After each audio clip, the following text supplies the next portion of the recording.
Hello friends, welcome back to my YouTube channel RRM classes. Video DElEd प्रथम semester Sanskrit कक्षा शिक्षण के अति लघु उत्तरीय प्रश्न लेकर आए हैं जो परीक्षा की दृष्टि से बहुत ही महत्वपूर्ण है। अगर आप चैनल पर नए हैं तो वीडियो को लाइक शेयर एंड चैनल को सब्सक्राइब जरूर कर लें। तो चलिए वीडियो करते हैं शुरू। फलैन शब्द का विभक्ति एवं वचन बताइए।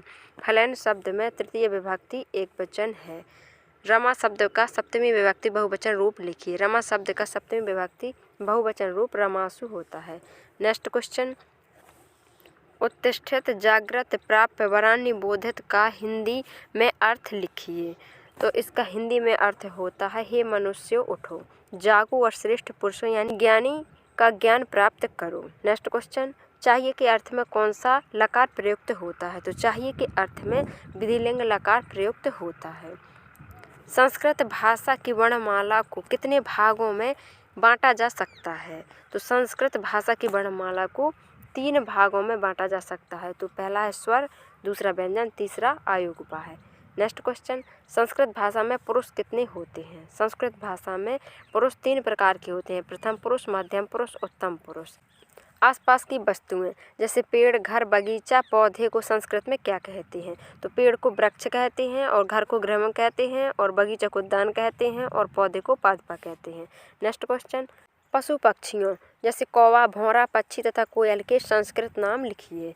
तो इनके संस्कृत नाम, कौवा को काकः कहते हैं, भौरा को भ्रमरा और पक्षी को खगा और कोयल को पिकः कहते हैं। यहाँ पर ये विकह गलत है। आसपास की वस्तुएं जैसे फूल है, चौराहा, अनार, नींबू, गेंद को संस्कृत में क्या कहते हैं। तो फूल को पुष्पम कहते हैं, चौराहा को चतुष्टपथ कहते हैं, अनार को दाड़मम कहते हैं और नींबू को निम्बूकम कहते हैं और गेंद को कंदुका कहते हैं। संस्कृत में लिंग कितने प्रकार के होते हैं। तो संस्कृत में लिंग मुख्यतः 3 प्रकार के होते हैं, पुल्लिंग, स्त्रीलिंग, नपुंसकलिंग।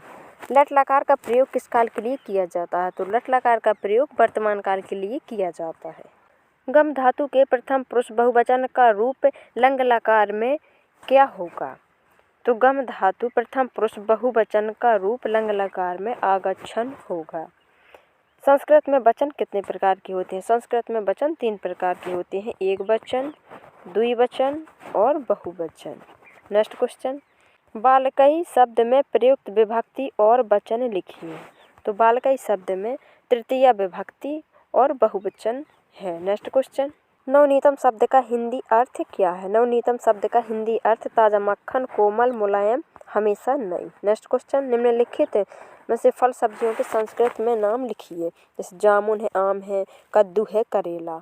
तो इनको संस्कृत में क्या कहते हैं।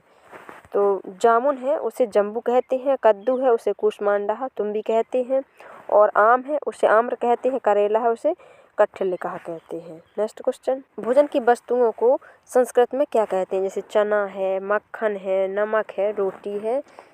तो चना है उसे चड़क कहते हैं और मक्खन है उसे नवनीतम कहते हैं, नमक उसे लवण कहते हैं और रोटी है उसे कहते हैं करकट्टिका। पशु पक्षी जैसे पपीहा, भेड़, बगुला, भेड़िया के संस्कृत में नाम लिखिए। तो पपीहा को चातकाह कहते हैं, भेड़ को मेषाह कहते हैं, बगुला को बलाकाह कहते हैं, भेड़िया को वृकाह कहते हैं। शरीर के विशिष्ट 4 अंगों के नाम संस्कृत में लिखिए। गर्दन को ग्रीवा कहते हैं, नाखून को नखा कहते हैं, दांत को दशनम कहते हैं, आँख को लोचनम कहते हैं और सिर को मुंडम कहते हैं। संज्ञा को परिभाषित कीजिए। प्राणी, वस्तु, स्थान या भाव को बोध कराने वाले शब्द संज्ञा कहलाते हैं।